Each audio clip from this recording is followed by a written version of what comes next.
Muy buenas noches, ¿cómo están, gente? Un placer. Un poquito atrasado el día de hoy, disculpen por favor. Pues sin querer.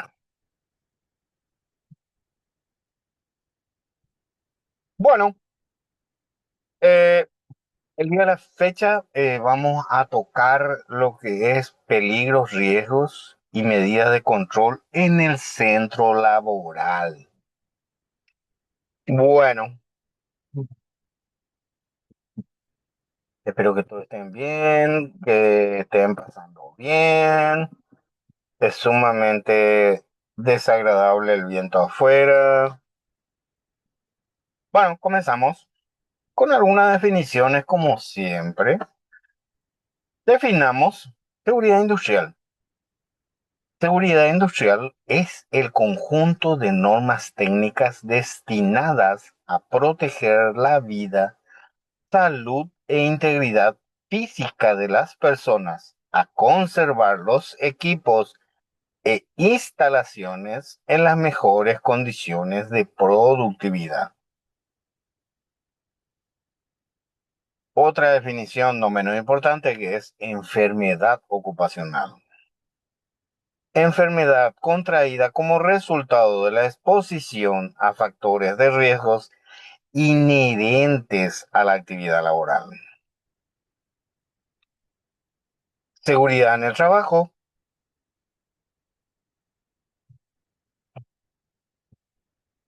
Seguridad en el trabajo. Prevenir accidentes de trabajo originados por los factores mecánicos y ambientales. Peligro. Peligro es todo aquello que puede ocasionar daño. Riesgo es la probabilidad de que un peligro pueda causar un determinado daño. El factor riesgo es toda fuente de posible lesión o daño producirá en un periodo de tiempo determinado. Accidente de trabajo es suceso repentino por causa o con ocasión del trabajo y que produzca en el trabajador una lesión orgánica, una perturbación funcional, una invalidez o la muerte. Incidente se trata de un hecho que sucede según las pautas del accidente, pero sin producción de daños o lesiones, producto de una disfunción organizativa, tecnológica o de conducta del personal. Acá hay otro punto en el cual siempre nos estamos olvidando de su definición. Y es una condición subestándar. Es una condición del ambiente que no cumple con los requisitos para garantizar la protección de los trabajadores y los recursos. ¿Qué es un acto subestándar? Es toda ejecución o práctica incorrecta realizada por un trabajador. Son dos pequeños ítems que siempre nos estamos olvidando definir y llevar en cuenta. Siempre hay que llevar en cuenta. Bueno, digamos, accidente leve. Suceso cuya lesión que genera en el accidentado un descanso breve con retorno máximo al día siguiente a sus labores habituales. Famoso reposo de un día. Accidente incapacitante. Dios nos libre y nos guarde. Suceso cuya lesión da lugar a descanso, ausencia justificada al trabajo y tratamiento existen tres tipos según el grado de incapacidad: total temporal, cuando la lesión genera en el accidentado la imposibilidad de utilizar su organismo. Se otorga tratamiento médico hasta su plena recuperación. Parcial permanente, cuando la lesión genera la pérdida parcial de un miembro u órgano o de las funciones del mismo. Total permanente, cuando la lesión genera la pérdida anatómica o funcional total de un miembro u órgano o de las funciones del mismo. Se considera a partir de la pérdida del dedo meñique.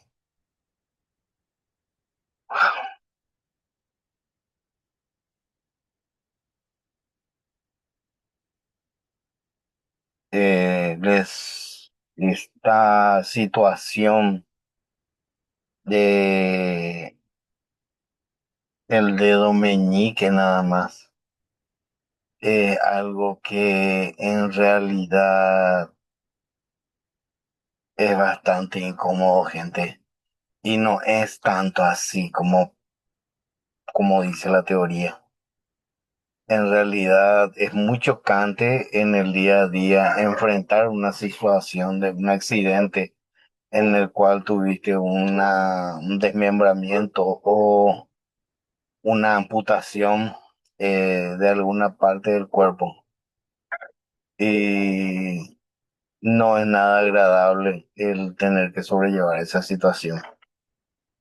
Al igual que ya me tocó el ir a hacer reconocimiento de cadáver cuando uno de mis tractoristas se suicidó porque tuvo problemas familiares que no tenían nada que ver con el trabajo. Aprovechó que él estaba durante la jornada y se colgó en el área de descanso que ellos tienen, mientras que su compañero se subió a continuar el trabajo, porque ellos trabajan por una cierta cantidad de hileras y después le toca al otro compañero, y cuando bajó del tractor, mientras que el otro estaba dando vueltas, él se colgó del árbol y tuve que irme a hacer reconocimiento porque el compañero obviamente se quedó muy afectado y entonces tuvimos que hacer eso. Es muy, pero muy chocante, gente. No, no, no es fácil. Todo lo que quieran ustedes pueden decir, pero la teoría es una cosa y el enfrentarte cara a cara con la muerte es otra cosa. Bueno, accidente mortal. En este caso, el que yo tuve fue un accidente leve, no fue un accidente mortal, porque no falleció mi courier, no falleció. No falleció porque tenía un casco que valía la pena, porque era obligatorio para él el uso de canillera con rodillera y cuellera. Sin la cuellera, él no podía salir de la planta. Él cuando se iba a poner el casco encastra exacto por la cuellera. Entonces se tenía que ajustar la cuellera y después salía.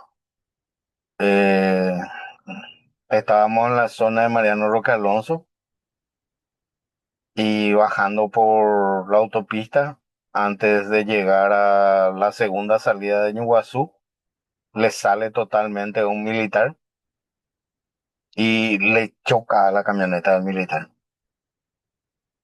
El señor, una persona muy responsable, por supuesto, por el grado que ostenta de ser militar, se bajó, le revisó a mi personal.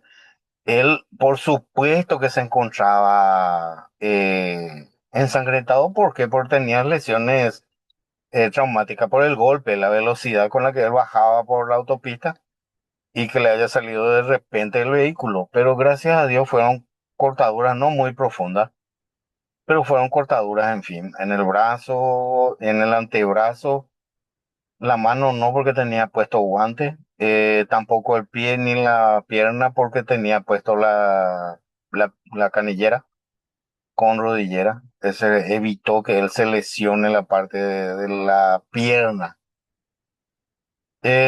Obviamente, una vez que fue trasladado por miembros del SEME a pedido del militar, fue trasladado urgente al hospital de Luque, el Hospital General de Luque. Y para cuando él estaba llegando con la ambulancia a primeros auxilios del Hospital General de Luque, yo ya estaba entrando con el móvil por el otro lado. Eh, Fui a reconocerle, me presenté al médico que le recibió, escuché todo atentamente lo que el paramédico le pasó su diagnóstico, recogí los elementos de seguridad que en verdad salen, una ponchadita de plata sale. Recogí todos esos elementos y alcé todo en la camioneta y el personal se fue a estacionar ahí cerca. Me quedé yo en compañía de él en la sala de urgencia. Obviamente él entró a quirófano para la sutura correspondiente y cuando salía la mamá llegaba. Y cuando me vio la mamá, me comenzó a pegar, me comenzó a gritar y a decir de todo. Y no me dejó hablar, no me dejó hablar. Después, cuando por fin salió el médico, se dio cuenta de lo que estaba pasando y salió y le atajó a la señora y le dijo, de boca de un médico, escuché eso, le dijo, señora, si tu hijo está vivo en este momento, es gracias a la gestión de este señor. Y este señor, antes de que tu hijo llegue, cuando yo le estaba bajando de la camilla, este señor ya estaba parado a su lado y se estaba ofreciendo para mí cualquier cosa que hubiera lugar, él se estaba ofreciendo para mí. Y no poder reprocharle nada, le dijo a la mamá. Para mí fue un gran alivio porque escuchar de boca de un profesional que hable de esa manera. Y él dijo, nunca vi un personal de una empresa que esté tan bien cuidado como estaba cuidado su hijo, señora. Obviamente que su hijo tiene lesiones pequeñas, pero son cosas ya por la caída en el suelo y el cristal de la camioneta es lo que le cortó, pero el cristal que reventó y cayó al suelo y él cayó encima del cristal, eso nomás es lo que le cortó a él. No es nada, nada de otra cosa, él no sufrió ni golpes, ni traumatismo, se le hizo todo, tomografía, rayo X, de todo le hicieron.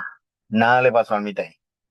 Solamente tenían los cortes que son cortes menores, pero son cortes, en fin, por la cuestión de los vidrios que estaban esparcidos en el suelo.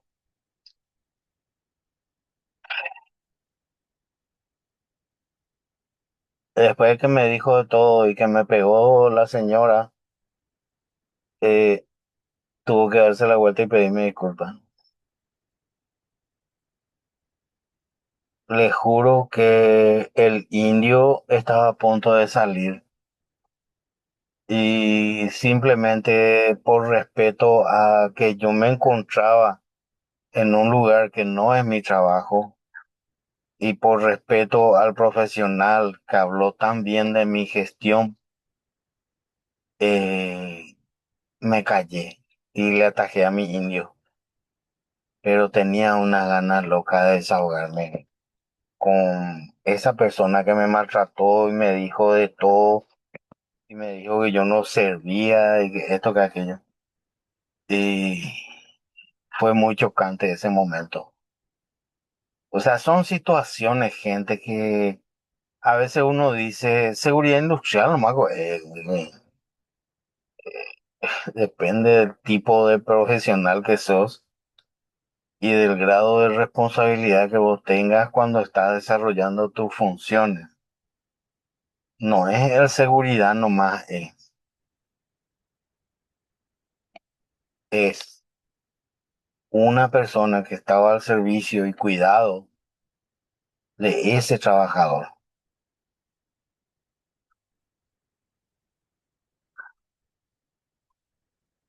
Así son las cosas y no es sencillo. O sea que el día que les digan o que escuchen por ahí de que eso nomás es, no, mentira, no es eso nomás.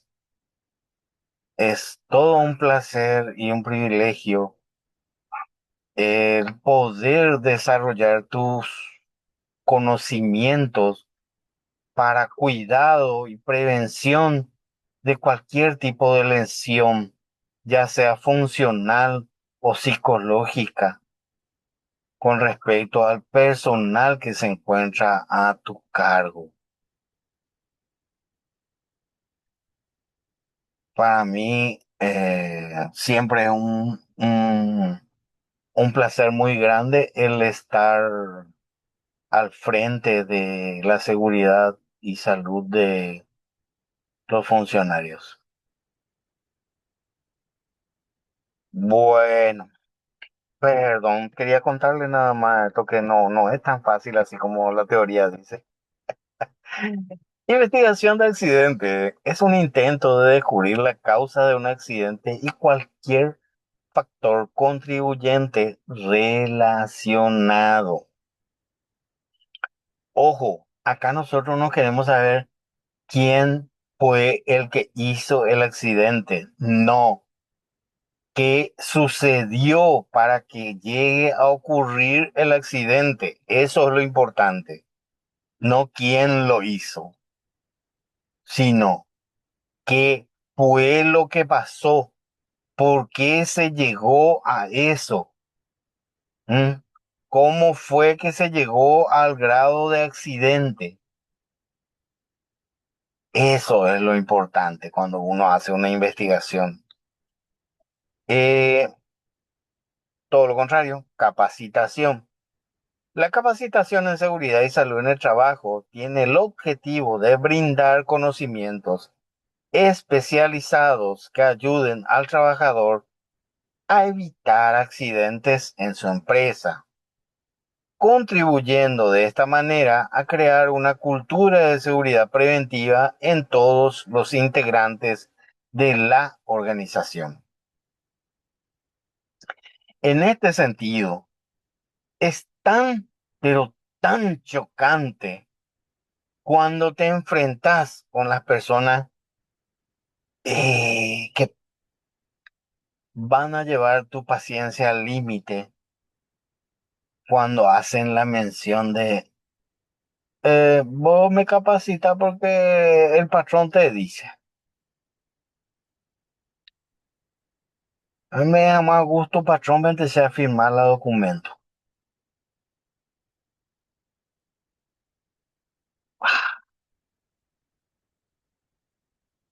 Existe ese tipo de personas que llevan tu paciencia al límite. Y para mí fue tan gratificante cuando escuché eso. Me encontraba en presencia de uno de los socios accionistas de la empresa en la capacitación, solamente que ellos no le conocían. Era una persona que poco suele hacer oficina en la empresa. Yo le conocía por motivos contractuales. Me asintió y pude responder. Y le dije al joven que me dijo eso. Tuve el placer de desahogarme y le dije, ¿ya firmaste el papel? Sí, ya firmamos. ¿Ya firmaron todos? Dije, hice la pregunta más imbécil de todo el mundo. ¿Ya firmaron todos? Sí, ya firmamos todo, profesor. Ah, qué categoría. Doblé mi notebook, guardé mi cable, apagué mi focus y todos se quedaron mirándome. Le dije yo, ustedes saben que una vez que ustedes firmaron esto, ya están condenados. Legalmente, ustedes pueden decir lo que quieran, pero yo al tener este documento firmado por ustedes, yo ya estoy eximido de culpa y pena. Que ustedes entiendan, atiendan o les interese lo que yo estoy diciendo, me vale la pena. Un placer, gente, me voy a retirar entonces, ya que me dejaron ya la herramienta predispuesta, la herramienta legal predispuesta. Y sale uno de los encargados y dice, "Ah, no, profesor, pues ¿cómo te vas a ir? Todavía no diste tu capacitación de esto que aquello". Eh, no, acabo de escuchar lo que dijo tu compañero, Le.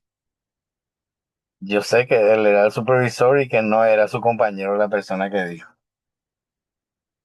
Acabo de escuchar lo que dijo tu compañero, Le, de que era un documento para darle gusto al patrón, Le. O sea que a él no le calienta lo que yo estoy diciéndole. Pálido, pálido se quedó el tipo, no sabía dónde meter su cara la persona que dijo eso, porque yo le señalé, indiqué quién fue la persona que dijo, y todos sus compañeros salieron en su contra.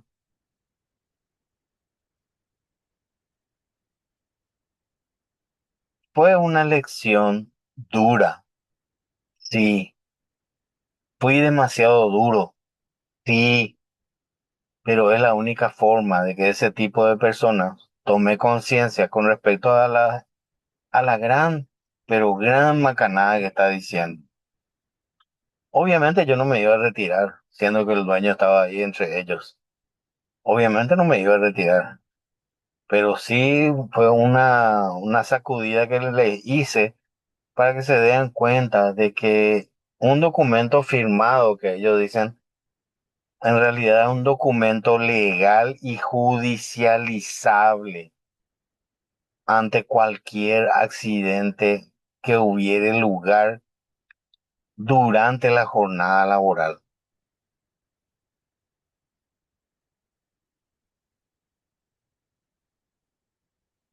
Esos son pequeñas anécdotas de las capacitaciones. Y también tenés el otro grupo, el grupo de la gente que entra y se duerme. Entra en la capacitación y se duerme. Se duerme, como si fuera que no le interesa lo que está pasando.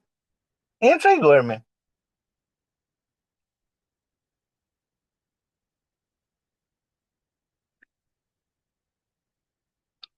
Y yo a veces miro así, digo, qué gran tontería, porque cuando uno está sentado enfrente, entre los alumnos, eh, son situaciones, digamos que hasta simpáticas o amenas para el comentario, pero cuando uno está parado enfrente y es la persona que hizo el trato con el patrón y se dio cuenta y sabe cuánta plata le cuesta por persona esa capacitación al patrón, cuántas horas se tuvo que preparar la persona que está dictando esa capacitación, cuántas horas antes ella se tuvo que preparar, porque preparó la clase, se preparó él mental y espiritualmente, ¿m? Se trasladó hasta el lugar de la capacitación y para que la persona que está siendo capacitada no le preste atención otra vez. Eh, Uno se pone a pensar a veces así,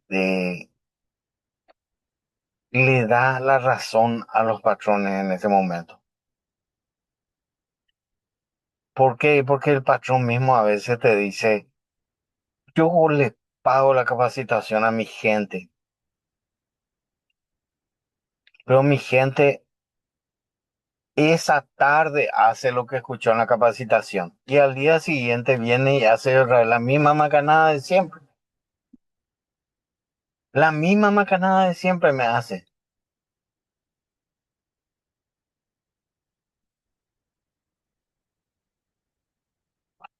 Y bueno, no te queda más que para, ya que vos estás vendiendo, vos sos un prestador de servicio, estás vendiéndole un servicio a la empresa, comentarle al patrón de que en realidad eso es sancionable a través del código laboral, ya que en el código laboral está contemplado que las capacitaciones por cuenta de la patronal, en la cual se estén dictando normas de conducta para la funcionalidad de la empresa, deben ser, digamos, principal atención o el principal foco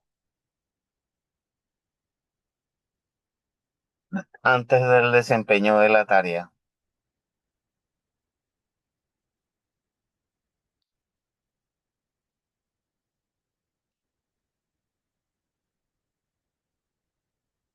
O sea que si nosotros le podemos echar a la gente que no quiera adaptarse o no respete a los demás en horarios de capacitación.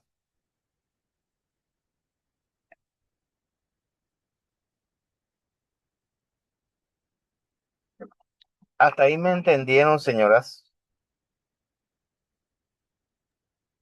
Sí, profe, de mi parte sí. Gracias, María, muchas gracias. Es así, lamentable, pero es así. Y tenés todo el derecho de pedirle que se retire de la sala porque le está distrayendo a los compañeros que en realidad están prestando atención a la capacitación. Acá viene algo que vamos a tocar después en la segunda parte, que es la seguridad basada en el comportamiento. Esta es una herramienta de gestión cuyo foco es el comportamiento de los trabajadores y está basada en un proceso de cambio de su actitud hacia la seguridad, salud y medio ambiente, buscando la incorporación de estos como valores. O sea, se está cambiando el chip, significa eso. Se sustenta en el amplio consenso respecto a que la conducta humana es un factor de importancia significativa en la causalidad de los accidentes e incidentes.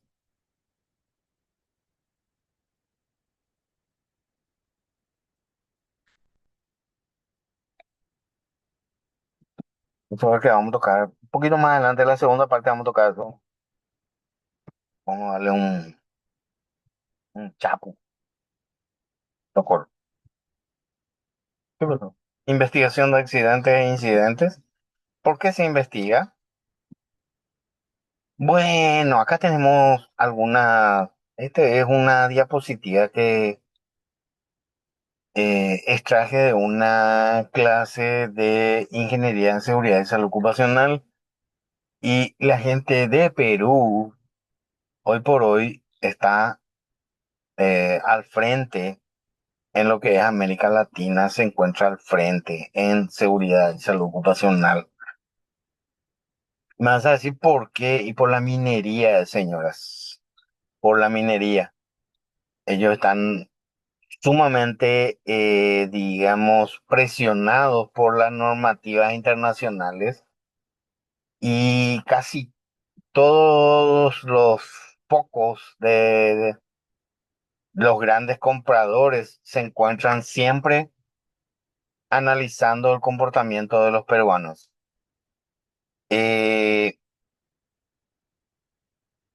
pero más así, pero minería nosotros no tenemos. Mm, en realidad, es simplemente un comparativo y simplemente le estoy poniendo en contexto del por qué se utilizan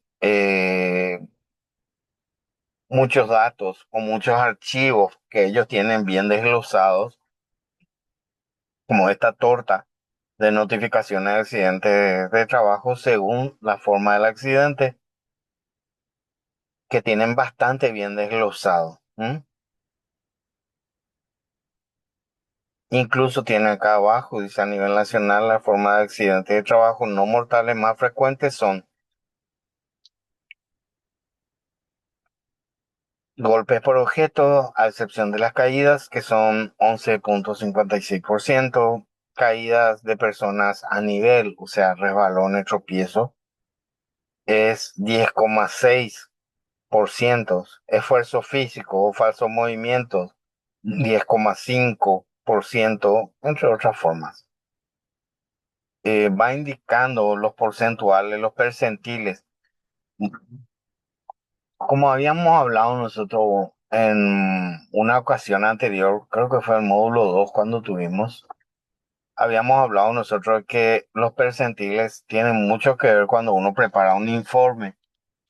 Mucho depende de cómo uno maneje y qué desea presentar. Y la imagen que vende, obviamente, siempre es hasta el segundo decimal. ¿Mm? Bueno,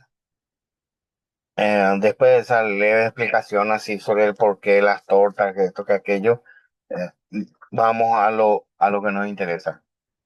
Investigación de accidentes e incidentes es conocer qué pasó, o sea, los hechos y por qué pasó, las causas.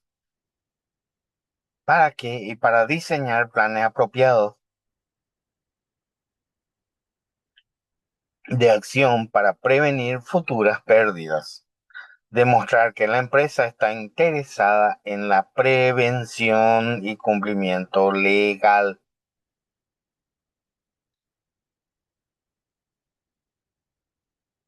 Incidente y accidente,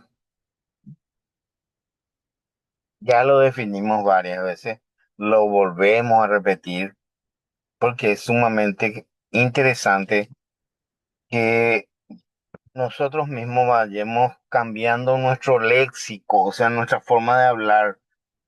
Incidente de trabajo, es suceso acaecido en el curso o en relación con el trabajo que tuvo el potencial de ser un accidente en el que hubo personas involucradas sin que sufrieran lesiones o se presentaran daños a la propiedad y o pérdida de procesos. El famoso accidente sin lesión, vea el incidente. El accidente en sí, que es un evento no deseado, no planeado. Obviamente nadie tiene planeado, dice, de acá a 3 días, entre las 8 y las 9 de la mañana me voy a accidentar. Na- no existe ese tipo de planificación. Eh, para que un accidente sea accidente, tiene que haber pérdida, ya sea lesión en el caso de las personas, daño a la propiedad y pérdida de proceso para que sea considerado un accidente de trabajo. Acá tenemos un mapa holístico de lo que es el accidente de trabajo, como estuvimos hablando hace rato. El accidente de trabajo se divide en tres, que sería accidente leve, accidente incapacitante y accidente mortal.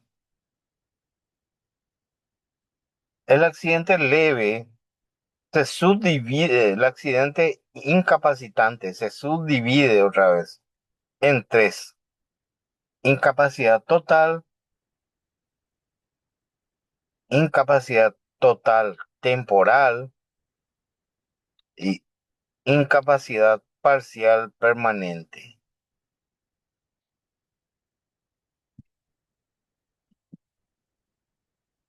¿Cómo investigamos? Según este mapa holístico, tomamos unas acciones iniciales que pueden ser recopilar la información, analizar las causas, determinar acciones correctivas, informar y administrar la documentación.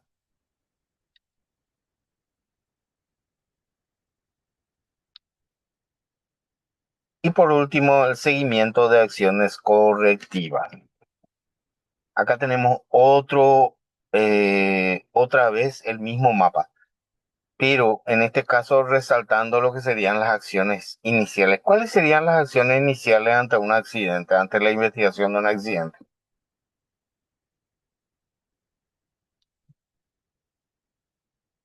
Esa fue una pregunta al público presente, ¿no? ¿Cuáles serían las acciones iniciales ante un accidente? ¿Qué es lo primero que debemos hacer? Acá Y tienen yo tiempo creo de... que primero creo que tienes que preguntarle a la persona, mirarle bien, primero no es tocarle nomás, porque de repente depende mucho de cómo fue su accidente. Perfecto, señora María. Eso sería ya en el caso de asistencia. Y depende Siendo del nosotros, accidente también. eh, Eh, por atendeme bien ejemplo, la pregunta del contexto de María. sí, Atendeme bien. Nosotros somos personal administrativo. Yo soy dependiente del instituto, vos sos dependiente de la empresa. sí, ¿A, a quién nosotros primero tenemos que comunicarle una desviación del proceso? a la empresa. Exacto. Esa es la acción inicial. Comunicar al superior inmediato y luego llamar al servicio de emergencia o hacer primero el llamado de acuerdo a la gravedad de la situación, llamar primero a emergencia y comunicar en paralelo a la administración de la empresa. Para que hagan lo que yo les comenté hace rato. ¿Se acuerdan que comenté hace rato, señora María? El tema del accidente del muchachito del courier. Sí, Exacto, por eso. Él lo primero que hizo fue llamarme a mí. ¿Por qué? Porque la persona que le había accidentado ya estaba bajo su llamó al cuerpo de... responsabilidad, ya- vamos a decirle. sí, él ya llamó al cuerpo de emergencia. Entonces, el personal accidentado lo primero que hizo fue llamarme a mí a través del sistema corporativo. Me llamó para poder ponerme en conocimiento, para poder darle un seguimiento y respaldo rápido. Sí, Por eso fue que a la par llegamos. Él llegaba por un lado al hospital, yo ya estaba entrando por el otro portón, yo ya estaba entrando también al estacionamiento del hospital. Por eso nomás. Esos tipos de protocolos nunca hay que olvidarse. Nunca hay que olvidarse de comunicar a la empresa para que la empresa si no hay un personal deciso directamente nombrado o involucrado en la empresa va a tener una persona encargada que ya sea el gerente de recursos humanos, el encargado de cuadrilla, va a existir una persona que va a estar representando a la empresa en ese momento.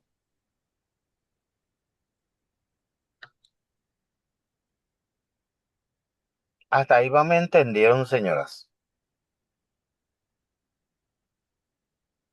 Sí, profe, de mi parte sí. Gracias, señora. Muy amable. Eh, Siguiente paso es recopilar la información. ¿Cómo? Y haciendo preguntas abiertas. ¿Para qué? Para que genere ese caudal de información en el sentido que yo necesito. ¿M? No tengo que tratar de guiar a mi entrevistado, porque si yo le estoy tratando de guiar, esta persona va a repetir simplemente lo que yo quiero escuchar. Mi entrevista debe ser abierta y medio dejándole la puerta abierta a que él exprese las cosas que le molestaron. ¿M? El bombero que estaba con el vehículo del SEME, que es una persona conocida mía, me pasó muchos datos del accidentado, o sea, del accidente, en referencia al caso de mi personal de logística courier. Luego llegó la persona, obviamente se fue a su casa a cambiarse, vino ya todo uniformado, el militar que le causó el accidente vino todo uniformado, y, bueno, se presentó, él dio otra versión y esas ambas versiones luego tuve que transmitir a la gente del seguro porque eso se debe de comunicar al seguro y se comunica también a IPS. Por eso es que muy importante es recopilar la mayor cantidad de información. ¿M? El resto viene por añadidura. Análisis de causas, determinar acciones correctivas, informar y administrar documentación, eso ya viene todo por añadidura. Uno detrás de otro nomás ya viene ya eso. Pero lo más importante es la acción inicial. Bueno, señoras, nos vemos en 10 minutos. ¿Les parece bien? Bueno, profe. Listo, señora. Nos vemos a las 8. Bueno.